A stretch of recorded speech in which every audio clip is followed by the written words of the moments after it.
LPS corals bring movement and vibrant color to any reef tank.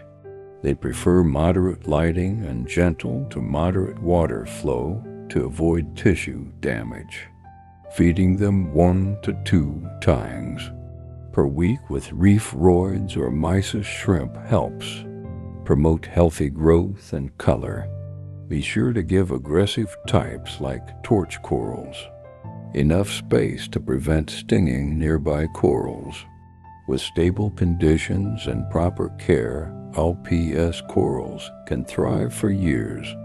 Ideal parameters are calcium 400 to 450 ppm, alkalinity 8 to 12, DKH magnesium 1250 to 1350 ppm.